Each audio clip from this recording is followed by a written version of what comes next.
Peace and blessings, everybody. Welcome to the channel. Today we're gonna do a quick tutorial of just jumping into the game for the first time, getting started, and the things you want to look out for just to improve your experience in the game. First and foremost, before we get into anything, when you start ACC, you want to start it with the wheelbase. You don't want to start it with the controller, or else the wheelbase will not work. So start the game with the wheel. When you start ACC, this is going to be the first menu that you have. Before we get into anything, let's go over the options menu. In the options menu, let's head over to assist. And here, if you're limited on buttons, and if you don't have as many buttons as the 2.5X wheel has, and you have maybe one of these wheels here, which have less buttons, set your pit limiter, lights, wipers, engine start to automatic, because they all consume a button if you have it on manual. Stability control and ideal line, that's going to be a personal preference. If you're having issues staying on track, stability control, turn it on. Nothing wrong with that. An ideal line, I personally recommend to turn it off because it generates bad habits and it just sets you off on the wrong foot. After that, we're going to go over to controls.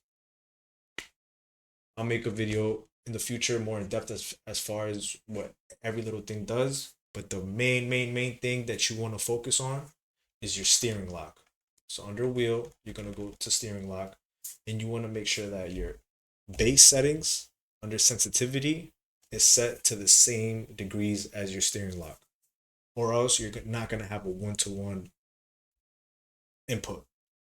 And to verify that everything is working correctly, you're going to turn your wheel 90 degrees, 180, and if your wheel matches the steering wheel in the game, if you guys notice, 90 degrees is 90 degrees in the game, so on and so forth. This is going to be dependent per car. I'm going to put a link in the description to the application that's available for iPhone and Android, so you know what wheel rotation the car uses. On the right, we have the bindings that you are going to set depending on your wheel. Though I'm going to speak on the ones that are absolutely mandatory. It's going to be obviously your shift up, your shift down, and it's going to be your traction control, not your traction control cut, and your ABS and your brake bias. Everything else can be left alone, as will have no influence on your driving or the game unless you get really in depth. So now moving forward, we're ready to go on track. We're ready to pick a game mode and whatnot. So championships is just a race series. Career mode, what it's gonna do when you first begin your career mode, you're gonna have 3 qualifying runs: one in dry optimal conditions, one in a rainy condition, and one in nighttime. This is gonna help you decide where you want your AI difficulty. So if you're having issues keeping up with the AI times in the qualifying, I would recommend to lower the AI difficulty. I would want you to be somewhere where you're either qualifying anywhere P1, P2, maybe P3 if you want to give yourself a challenge. But if you're in last place and you're off by several seconds, lower that AI difficulty. Special events is your time trials, self-explanatory. Single player is your quick races, practice mode, hot laps, and whatnot. If you do jump into this menu right here, once you select the game mode that you want, don't forget to press X or enter so it locks in that game mode that you want, or else it won't lock in the game mode that you picked. All right, so moving forward, we're gonna stay on Monza as it's a familiar track. We're gonna go to practice, right? We're confirming that we want practice. We're gonna stay in the track. Our realism and our assist have already been set, so let's jump on track.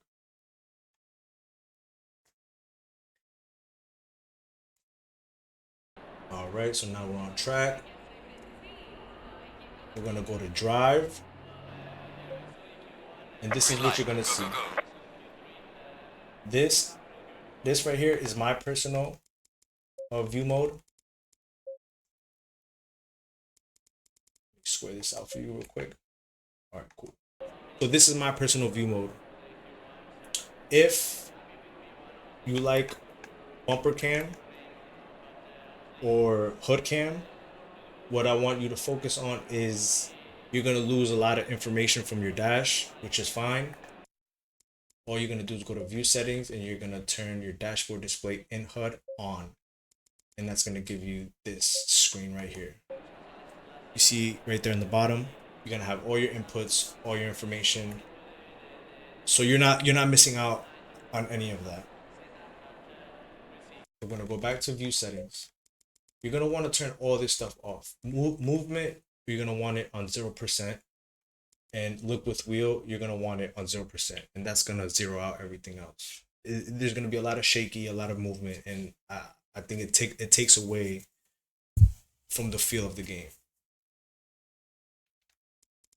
When it comes to FOV and distance, what you're gonna want to fixate on is here. Let me show you. So this right here is about a 90 FOV. You're very far back. It gives you a greater sense of speed. It makes you feel like you're going faster than you actually are. If you like that, then just increase your FOV. If you want to keep it somewhere in a happy medium, I recommend anywhere from 60 to 70. And it'll give you this FOV, so you're not losing a lot of information from the track. And then it's also a comfortable view for cornering, judging distances and whatnot. So here you go. I'm gonna turn this off because that's my view. These are the settings that I recommend. And another mental note to keep in mind is that these settings are fixed to the car. They're not fixed to the game. So you might jump in another car where you're sitting higher, lower, further back. So you're gonna come in here on every car that you jump in that's a first time, and you're gonna adjust this. Just so you guys get an idea, this is kind of what 90 looks like. And this is, yeah, so you don't want that. We're gonna leave it at 65 where I like it. So now when it comes to the button mapping, you set everything on automatic. As soon as you press the accelerator, the car is gonna start and it's gonna go, and your pit limiter is already gonna be enabled. So you don't have to worry about anything about that or where it is on your wheel. So we're gonna start the engine, we're gonna go. And what you want to do is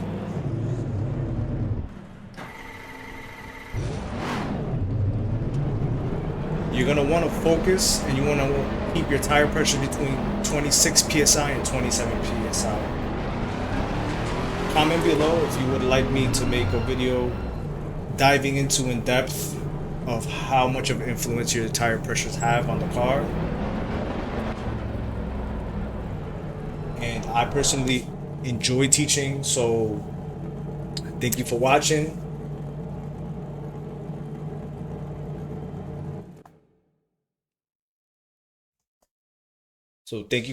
I personally enjoy teaching. Comment below what other stuff you would like me to dive into. Like and subscribe, and I risk it all so you don't have to. Peace and blessings.